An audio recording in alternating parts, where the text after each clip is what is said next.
Quelles sont les revendications des rebelles armés qui se sont récemment emparés de la grande ville de Goma et d'importantes ressources dans l'est de la RDC? Dans une lettre ouverte datée du 8 février, l'Alliance Fleuve Congo, une coalition qui comprend le mouvement du 23 mars, a accusé la communauté de développement de l'Afrique australe de violer son pacte de défense datant de 2003 en intervenant dans ce qu'elle décrit comme une lutte politique interne.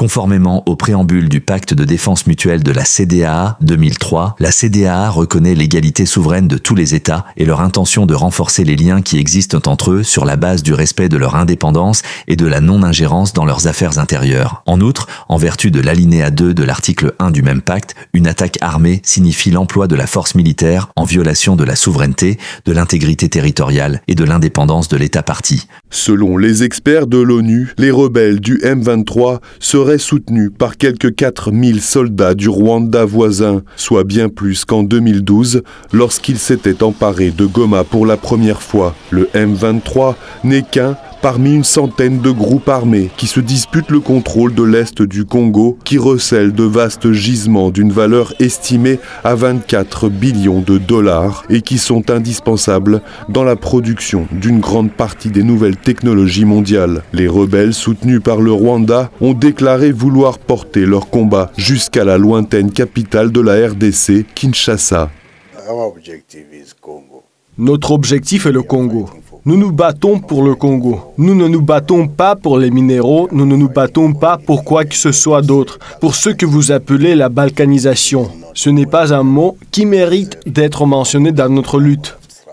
Cependant, les revendications des rebelles concernant un conflit interne n'ont pas convaincu la communauté de développement de l'Afrique australe elle-même, qui se réunissait récemment avec la communauté des États d'Afrique de l'Est lors d'un sommet conjoint en Tanzanie. Dans leur déclaration finale, les deux organisations ont reconnu la présence de forces armées étrangères en République démocratique du Congo.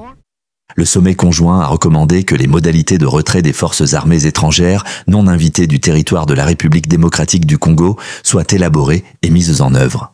Soutenus par des troupes étrangères, les rebelles de l'Est de la RDC sont également accusés de violation des droits de l'homme. Lors d'une session extraordinaire du Conseil des droits de l'homme de l'ONU sur la RDC, à Genève, une résolution a été adoptée condamnant les actions du contingent armé dans les territoires occupés. Adoptée seulement avec l'objection du Rwanda, la résolution souligne à la fois l'enjeu économique du conflit et les crimes inacceptables qui sont commis en RDC.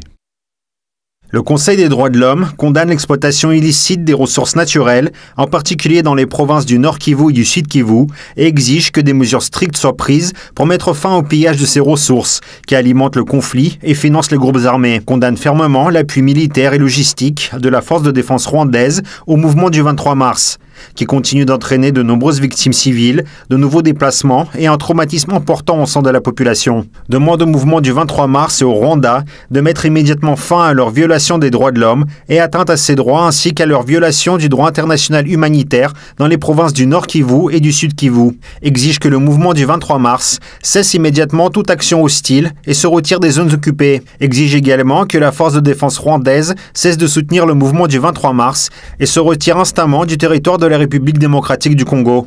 Une institution mondiale aussi importante que le Conseil des droits de l'homme des Nations Unies envoie un message clair selon lequel le monde condamne les violences qui ont lieu dans l'Est de la RDC. La population de vastes régions est une fois de plus victime des objectifs économiques poursuivis par les partis intéressés.